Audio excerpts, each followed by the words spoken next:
كفى وسلام على عباده الذين اصطفى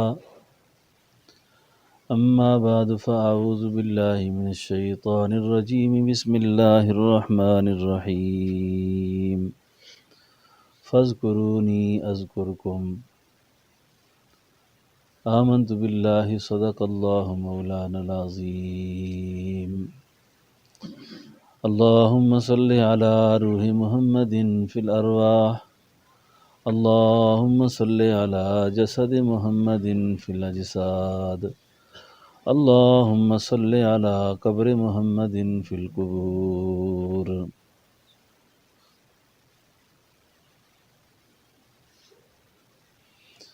برادران اسلام، اس وقت ساری انسانیت، کافر بھی اور مسلمان بھی، سخت اذیت کا شکار ہیں۔ قرآن شریف کے اندر سورہ بقرہ میں یہود کی 40 بیماریوں کا ذکر ہوا ہے۔ آج قرآن شریف کی میں نے 2 آیات پر غور کیا۔ میں تھوڑے تھوڑے وقفے کے ساتھ ایک جگہ اللہ پاک منافقین کا ذکر کر کے کہتے ہیں، کفار کا ذکر کر کے کہتے ہیں، کافروں کا ذکر کر کے کہتے ہیں وَلَهُمْ عَذَابٌ عَظِيمٌ، وَلَهُمْ عَذَابٌ عَظِيمٌ، ہم بڑا عذاب دیں گے ان کو۔ اور جو منافق ہیں ان کا ذکر کر کے اللہ کہتے ہیں وَلَهُمْ عَذَابٌ أَلِيمٌ بِمَا كَانُوا يَكْذِبُونَ۔ علیم کا معنی ہے یہاں پہ دکھ پہنچانے والا، دردناک عذاب۔ اس وقت جو لوگ دنیا میں ایک تو عذاب سہ رہے ہیں، دوسرا اس کا کرب سہ رہے ہیں، اس کی جو دکھی کیفیت ہے اس سے دوچار ہیں۔ میں نے بارہا یہ بات عرض کی ہے، پھر بھی مکرر یہ بات عرض کرتا ہوں، یہ جو وَلَهُمْ عَذَابٌ أَلِيمٌ بِمَا كَانُوا يَكْذِبُونَ ہے نا، یہ ہم نے بہت زیادہ دھوکے کیے ہیں اللہ کے ساتھ، ہم نے بہت زیادہ منکرات کیے ہیں۔ یہ ان منکرات کی سزا، دیکھیں بیت اللہ جیسی مقدس جگہ بھی منکرات سے نہ بچ سکی، اور روضہ اطہر صلی اللہ علیہ وسلم، یہ وہ مقامات تھے جہاں جنید اور بایزید جیسے سانسیں روک کے گزرتے تھے کہ کہیں بے ادبی نہ ہو جائے۔ وہ مقامات بھی ہم نے منکرات سے بھرے۔ زمین کا پیٹ جب گناہوں سے بھر گیا، اس قدر بھر گیا، تو اللہ کی طرف سے عتاب و ناراضگی اس قدر آئی کہ اللہ جل شانہ نے اپنے دروازے بند کر دیے۔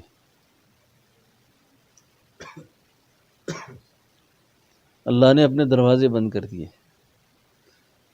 اگر جس سینے میں دل ہو اور دل میں نور ایمان ہو، اس کے لیے اس سے بڑا صدمہ اور کیا ہو سکتا ہے کہ مسجدوں کو تالے پڑ جائیں، بیت اللہ کو تالے لگ جائیں اور روضہ اطہر کو بند کر دیا جائے۔ اس سے بڑا صدمے کا مقام اور کوئی نہیں ہے، اس سے بڑا ایک مسلمان کے لیے دکھ اور درد کا مقام اور کوئی نہیں ہے۔ ہمارا محور و مرکز، ہمارا قبلہ و کعبہ۔ اس لیے میرے دوستو بھائیو، یہ اللہ کی طرف سے جو اس وقت آزمائش، عذاب، جن کو مومن مسلمان ہیں، جن کے اندر ایمان ہے، ان پر تو یہ آزمائش ہے، اور کفار پر جو عذاب ہے، اس کا واحد حل توبہ ہے، اس کا ایک ہی علاج ہے توبہ۔ میں نے پہلے یہ بات آپ سے کی تھی، دیکھیں جس پریشانی کو اللہ خود ذکر کریں، جس ابتلا کا ذکر اللہ خود کریں کہ وہ بہت بڑی ابتلا ہے۔ اللہ کے پیغمبروں پر بڑی بڑی آزمائشیں آئیں، کوئی آرے کے نیچے چیرا گیا، کوئی دریائے نیل کی موجوں کی نظر ہوئے، کوئی آگ میں پھینکے گئے، کس کو لوگوں نے کیسے ستایا، کس کس طریقے سے ان پہ مظالم ہوئے، کیا کیا پریشانیاں آئیں۔ ان نبیوں کی پریشانیوں کا ذکر اللہ نے کیا، اور مجھے اور آپ کو خطاب کرنا تھا اللہ نے کہ میں نے اپنے نبیوں کو ایسے آزمائشوں میں لایا، پھر میرے نبیوں نے مجھے یوں پکارا۔ ان میں سے یونس علیہ السلام کا ذکر جب اللہ کرتے ہیں نا، تو یونس علیہ السلام کی آزمائش کو اللہ خود بیان کر کے کہتے ہیں کہ وہ کئی اندھیریوں میں گئے تھے۔ اس وقت ہمیں تو پھر ایک سورج نظر آ رہا ہے نا باہر، 6 فٹ کا فاصلہ صحیح، 2 فٹ کا فاصلہ صحیح، اتنے میں چلو، ایسے کرو ایسے کرو۔ لیکن جس پریشانی میں یونس علیہ السلام آئے، جس کو اللہ اپنی زبان مبارک سے، اللہ اپنے کلام کے اندر جب یہ فرما دے نا کہ یونس کئی اندھیریوں میں گئے تھے، وَظَنُّونِي إِذ ذَهَبَ مُغَاضِبًا فَظَنَّ أَن لَّن نَّقْدِرَ عَلَيْهِ فَنَادَىٰ فِي الظُّلُمَاتِ۔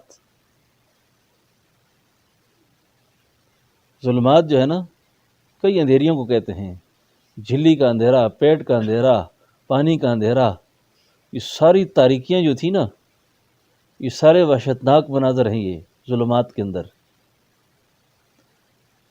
اتنی بڑی ظلمت اور پریشانی جب آ گئی، اتنی بڑی پریشانی یونس علیہ السلام پر آ گئی، اب یونس علیہ السلام نے کیا کیا؟ مجھ سے لوگ پوچھتے ہیں جی آج کل فیس بکوں پہ اور یہ نیٹ پہ آتا ہے، یہ آیت کریمہ آپ کو سینڈ کرتے ہیں، آپ ایک دفعہ پڑھ کر سینڈ کریں، 1000 بار پڑھ کے سینڈ کریں۔ اس کے لیے التجا چاہیے ہوتی ہے، حضوری قلب چاہیے ہوتا ہے۔ یہ اللہ کا بہت جلالی کلام ہے، یہ بہت جلالی کلام ہے، کہ تو زبان سے رہا ہے لا الہ الا انت، کرتا سب اللہ کی مرضی کے خلاف ہے۔ یہ آیات اس وقت پر تاثیر ہوتی ہیں جس وقت دل و زبان دونوں ایک ہوتے ہیں۔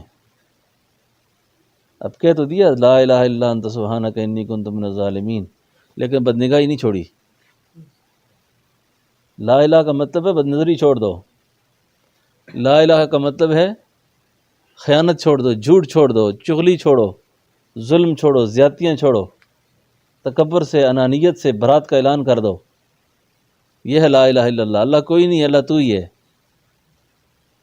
اب یونس علیہ السلام نے جب التجا کی نا، قرآن کہتا ہے کہ جب مجھے پکارا اور کہا لا الہ الا انت سبحانک انی کنت من الظالمین، اپنی ذات کی نفی بیان کر دی، اللہ میں کچھ نہیں ہوں، تو ہی سب کچھ ہے اور تیرا ہی سب کچھ ہے، تو ہی کرتا ہے، تیرے ہی ارادے سے ہوتا ہے، اللہ میں کچھ نہیں کر سکتا، بڑی بے بسی میں ہوں، بڑی عاجزی انکساری کا اظہار کیا۔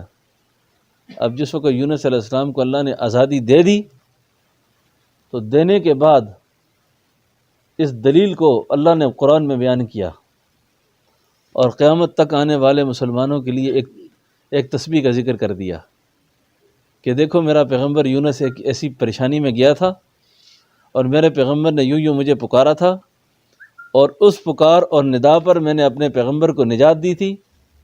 تو قیامت تک کے لیے یہ مثال بن گئی کہ کوئی بھی آدمی کسی پریشانی میں جب پھنس جائے تو وہ اللہ کی تسبیح کرے، وہ اللہ کو یاد کرے، اور کب تک یاد کرے؟ اس وقت تک یاد کرے جب تک کہ اس پریشانی سے اس کو نجات نہیں ملی۔ ان کا حال یہ ہے کہ اس جلائے کی طرح رات کو 2 رکعت نماز پڑھی، صبح اشراق تک بیٹھے ہوئے وحی کے انتظار میں کہ میں نے تو آج رات تہجد پڑھی تھی، وحی کیوں نہیں آئی مجھ پر۔ ان کے اعمال کی حالت یہ ہے، ان کی نیکیوں کی حالت یہ ہے، اور قرآن کہتا ہے وَإِنَّ يُونُسَ لَمِنَ الْمُرْسَلِينَ، اذا بقى الى الفلك المشحون فساهم فكان من المدحضين للبث في بطنه الى يوم يبعثون۔ میرا پیغمبر یونس اگر مچھلی کے پیٹ کے اندر میری تسبیح نہ کرتا نا، مجھے یاد نہ کرتا، تو قیامت تک مچھلی کے پیٹ میں رہتا، قیامت تک مچھلی کے پیٹ میں رہتا۔ تو یہ جو اس وقت ابتلا آئی ہوئی ہے نا امت پر، اس وقت جو حالات امت پر آئے ہیں، یہ حالات آج مجھ سے ڈاکٹر صاحب پوچھ رہے تھے کہ کیسے ختم ہوں گے؟ نہیں ختم ہوں گے۔ یہ حالات اب ختم ہونے والے نہیں ہیں، یہ میری بات ذہن میں رکھیں۔ یہ حالات کیسے ختم ہوں گے؟ جس شخص کا تعلق جتنا اللہ کے ساتھ مضبوط ہوگا وہ بری ہوتا جائے گا۔ ایک گھر کے اندر 10 فرد رہتے ہیں، 2 میاں بیوی رہتے ہیں، دونوں کی ذہنی امانگی دین کے اعتبار سے نہیں ہے۔ ایک بیڈ پہ سوئے ہوئے میاں جنت کے مزے لے رہا ہے، اس کو کوئی پرواہ نہیں، اس کا سکون اللہ نے اس کے ساتھ بند کر دیا۔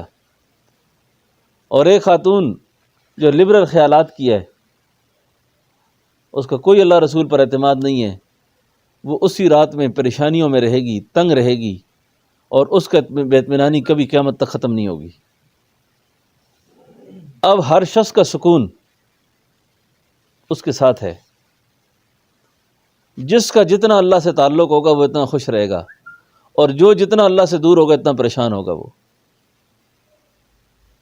تو علاج جو ہے نا وہ یہ ہے، یہ کرونا، یہ فلاں بیماری، یہ فلاں بیماری، یہ فلاں بیماری، یاد رکھیں موت اسباب سے نہیں ہے،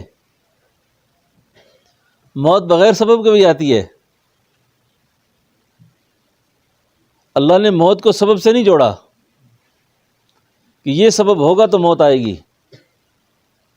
دنیا میں ارباں انسان بستے ہیں، اور ساری دنیا کے اعداد و شمارے کے مطابق روزانہ کے اعتبار سے لاکھوں لوگ مرتے ہیں، لاکھوں لوگ مرتے ہیں۔ وہ کس سبب سے مرے ہیں؟ کوئی کینسر سے مر رہا ہے، کوئی ہارٹ اٹیک سے مر رہا ہے، کوئی کس وجہ سے، کوئی کس وجہ سے۔ تو یاد رکھیں اگر موت اس وائرس سے آئی ہوئی ہے اور ہمارے مقدر میں لکھی ہوئی ہے، ہم بچ نہیں سکتے اس سے۔ لیکن ہمیں کرنا کیا ہے؟ ہمارا کرنے کا کام یہ ہے کہ ہم اللہ جل شانہ سے صدق دل سے معافیاں مانگنا شروع کر دیں، استغفار شروع کر دیں کہ یا اللہ کہیں میں گیا ہوں بیت اللہ میں، اور میں نے کہیں جا کر وہاں کو ایسی حرکت کی ہے، میرے جانے سے اللہ تیری ناراضگی بڑک اٹھی ہے، اللہ میرے جانے سے کہیں تو خفا ہو گیا ہے، یا اللہ تو مجھے معاف کر دے۔ میری وجہ سے کہیں اللہ تیری ناراضگی کو تجھے غصہ آ گیا ہے۔ اس وقت میڈیا پہ بھی ایک بات آ رہی ہے اور مسلسل ایک بات چل رہی ہے